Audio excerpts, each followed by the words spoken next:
Hello guys, എല്ലാവർക്കും നമ്മുടെ ചാനലിലേക്ക് വീണ്ടും ഹാർദവമായ സ്വാഗതം. ഞങ്ങളിപ്പോൾ ഡൽഹിയിൽ നിന്ന് ഉധംപൂരിലേക്കുള്ള യാത്രയിലാണ്. ഉധംപൂരിൽ നിന്ന് ബനിഹാലിലേക്കും ബനിഹാലിൽ നിന്ന് കാശ്മീരിൻ്റെ കേന്ദ്ര ബിന്ദുവായ ശ്രീനഗറിലേക്കുമാണ് ഞങ്ങളുടെ യാത്ര. ശ്രീനഗർ എത്തിയ ശേഷം മാത്രമേ അടുത്ത പ്ലാൻ എന്താണെന്ന് ഞങ്ങൾ കറക്റ്റ് പ്ലാൻ ചെയ്ത് സെറ്റ് ചെയ്യുള്ളൂ. അപ്പോൾ നിങ്ങൾ വീഡിയോ അവസാനം വരെ കാണാൻ ശ്രമിക്കുക.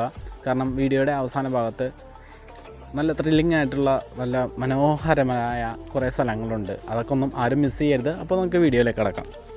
ഞങ്ങൾ ഡയറക്റ്റ് കാശ്മീർ ട്രിപ്പല്ല കേട്ടോ ഇത്. ഫസ്റ്റ് ഞങ്ങൾ എറണാകുളത്ത് നിന്ന് ചെന്നൈയിലേക്ക് ട്രെയിൻ കയറി. ചെന്നൈ ഇറങ്ങിയതിന് ശേഷം വൺ ഡേ സ്റ്റേ ചെയ്തു. പിന്നെ അവിടെ നിന്ന് ഡൽഹിക്ക് പോയി. ഡൽഹിക്ക് എത്തിയതിന് ശേഷം വൺ ഡേ സ്റ്റേ ചെയ്തു. അതിനുശേഷം ആണ് ഞങ്ങൾ ഉധംപൂരേക്ക് വന്നതും ഉധംപൂരിൽ നിന്ന് ബനിഹാലിലേക്കും പിന്നെ ബനിഹാലിൽ നിന്ന് ശ്രീനഗർ പോയതും. ഈ പോകുന്ന വഴിയൊക്കെ ഇപ്പോൾ ബനിഹാൽ എത്തുന്നവരെ ആയാലും ശ്രീനഗർ എത്തുന്നവരെ ആയാലും കുറച്ച് ടണൽസൊക്കെ ഉണ്ടായിരുന്നു. ശ്രീനഗർ എത്തേണ്ട താമസമൊന്നുമില്ല കേട്ടോ. അതിന് മുന്നേ തന്നെ ബനിഹാലിന് മുന്നേക്കെ തന്നെ നമുക്ക് ഇതുപോലെ പർവ്വതനിരകളൊക്കെ കണ്ടു തുടങ്ങാം. നല്ല മനോഹരമായ കാഴ്ചകളാണ് കേട്ടോ അതൊക്കെ ഒന്നും പോകുന്നവരെന്തായാലും മിസ് ചെയ്യരുത്. ഇതിപ്പോൾ ഞങ്ങൾ ശ്രീനഗർ റെയിൽവേ സ്റ്റേഷൻ എത്തി. ശ്രീനഗറിനെ കുറിച്ച് പറയുവാണെങ്കിൽ പ്രകൃതി സൗന്ദര്യത്തിനും വൈബ്രൻ്റ് സംസ്കാരത്തിനും ചരിത്രപരമായ മനോഹാരിതയ്ക്കും അറിയപ്പെടുന്ന ഒരു നഗരമാണ് ശ്രീനഗർ. കാശ്മീർ താഴ്വരയിൽ ലം നദിയുടെ തീരത്ത് സ്ഥിതി ചെയ്യുന്ന തടാകങ്ങളിൽ പേരുകേട്ട തടാകം ഇവിടെയാണ് സ്ഥിതി ചെയ്യുന്നത്. ഹൗസ് ബോട്ടുകൾ, മുഗൾ ഗാർഡൻസ് പോലുള്ളവ ഇവിടെയുണ്ട്. പരമ്പരാഗത കാശ്മീരി കരകൗശല വസ്തുക്കൾ, ഷാളുകൾ, ഉണങ്ങിയ പഴങ്ങൾ എന്നിവയ്ക്ക് പേരുകേട്ട സ്ഥലങ്ങളും ചേർന്നാണ് ഇവിടെ. മേജറായിട്ടുള്ള പ്രോബ്ലം എന്താണെന്ന് വെച്ചാൽ റേഞ്ചിൻ്റെ പ്രോബ്ലമാണ്. അതെല്ലാവർക്കും അറിയാൻ പറ്റുമായിരിക്കുമല്ലോ. നമ്മൾ നാട്ടിൽ നിന്ന് ഇറങ്ങുന്നതിന് മുന്നേ തന്നെ പ്രീപെയ്ഡ് കണക്ഷൻ പോസ്റ്റ് പെയ്ഡിലേക്ക് ആക്കിക്കഴിഞ്ഞാൽ കുഴപ്പമില്ല. പക്ഷേ ആക്കുന്ന സിമ്മ് എയർടെല്ലോ അല്ലെങ്കിൽ ജിയോ ആയിരിക്കണം. വീക്ക് കാര്യമില്ല, വർക്കിംഗ് അല്ല. ഇപ്പോൾ ഞങ്ങൾ സിം എടുക്കാൻ വന്നതാണ് ശ്രീനഗർ എത്തിയ ശേഷം. ഒരു ഫ്രണ്ട് നാട്ടിൽ നിന്ന് ഇറങ്ങുന്നതിന് മുന്നേ എറണാകുളത്ത് നിന്ന് തന്നെ അവൻ്റെ വീട് പ്രീപെയ്ഡ് സിമ്മ് പോസ്റ്റ് പെയ്ഡിലേക്കാക്കി. അതുകൊണ്ട് അവന് റേഞ്ച് കിട്ടിയായിരുന്നു ഫുള്ള്. എവിടെ ചെന്നിട്ടും റേഞ്ച് ഉണ്ടായിരുന്നു. പക്ഷേ ഈ ശ്രീനഗർ എത്തിയിട്ട് കാശ്മീരിൽ ശ്രീനഗറിൽ നിന്ന് തന്നെ സിം എടുത്ത ഒരുത്തൻ അവന് റേഞ്ചേ കിട്ടുന്നില്ലായിരുന്നു. അത് അവിടുത്തെ പ്രീപെയ്ഡ് കണക്ഷൻ എടുത്താണ്. ഇതിപ്പോൾ ഞങ്ങൾ നാട്ടിൽ നിന്ന് പ്രീപെയ്ഡിൽ നിന്ന് പോസ്റ്റ് പെയ്ഡ് ആക്കി വന്നവന് നന്നായിട്ട് റേഞ്ച് കിട്ടുന്നുണ്ടായിരുന്നു. പിന്നെ ഈ യാത്രയിലെ ഇമ്പോർട്ടൻറ്റ് കാര്യം എന്താണെന്ന് വെച്ചാൽ ഞങ്ങൾ പാക്കേജ് എടുത്ത് വന്നതല്ല. ഞങ്ങൾ ശ്രീനഗർ എത്തിയതിന് ശേഷമാണ് കേട്ടോ ബാക്കി പാക്കേജൊക്കെ എടുത്തത്.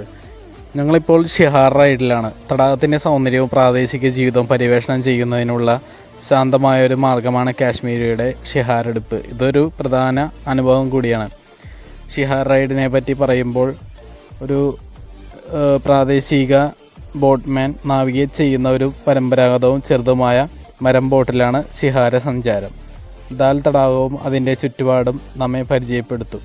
ഇവിടെ എന്താണ് പ്രതീക്ഷിക്കേണ്ടതെന്ന് ചോദിച്ചാൽ നിങ്ങൾ ശാന്തമായ സമുദ്രത്തിലെത്തി സമൃദ്ധമായ പർവ്വതങ്ങളുടെ കാഴ്ചകൾ ആസ്വദിക്കുക. തീർന്നില്ല, ഊർജ്ജസ്വലമായ ഹൗസ് ബോട്ടുകൾ, ഫ്ലോട്ടിംഗ് മാർക്കറ്റുകൾ എന്നിവയിൽ എക്സ്പീരിയൻസ് ചെയ്യേണ്ടവയാണ്. തടാകത്തിൻ്റെ ഭംഗി എന്ന് പറഞ്ഞാൽ ഭംഗി അനുഭവിക്കുന്നതിനും പ്രാദേശിക സാംസ്കാരികതയും ജീവിത രീതിയിലും ഒരു കാഴ്ച ലഭിക്കുന്ന നല്ലൊരു വിശ്രമ മാർഗമാണിത്. ഷിഹാരകൾ പലപ്പോഴും വർണ്ണാഭമായ മേലാപ്പുകളാൽ അലങ്കരിച്ചിരിക്കുന്നു. സവാരി സമയത്ത് ചിലപ്പോൾ നിങ്ങൾക്ക് പരമ്പരാഗത കാശ്മീരി പാചക രീതി ആസ്വദിക്കാം.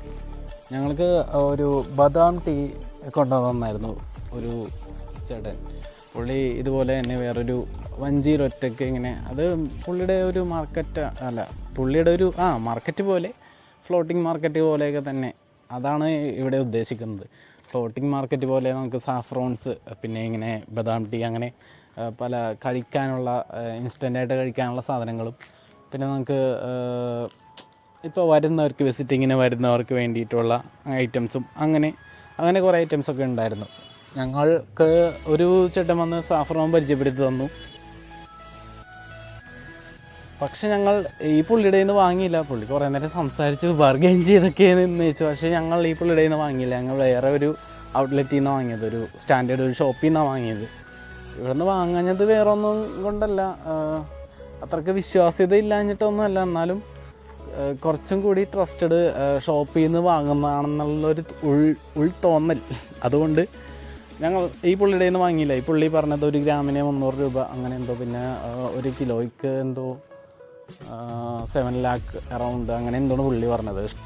ഷിഹാർ റൈഡിൽ ഞങ്ങൾക്ക് 9 പോയിൻറ്റ്സ് കാണിച്ചു തന്നു. 9 പോയിൻറ്റ്സ് എന്ന് പറയുമ്പോൾ ചെറിയ ചെറിയ ഐലൻഡ് പോലത്തെ, നമ്മുടെ ഇന്ത്യയിലെ പല പൂർവികരായിട്ടുള്ള മഹാന്മാരുടെ പേരിൽ അറിയപ്പെടുന്ന കുറച്ച് സ്ഥലങ്ങളൊക്കെയാണ്. ഇത് എല്ലാം ഓൾമോസ്റ്റ് ഇതേപോലത്തെ ഒരു സെറ്റപ്പൊക്കെ തന്നെയാണ്. കാണാൻ വളരെ മനോഹരമാണ് കേട്ടോ.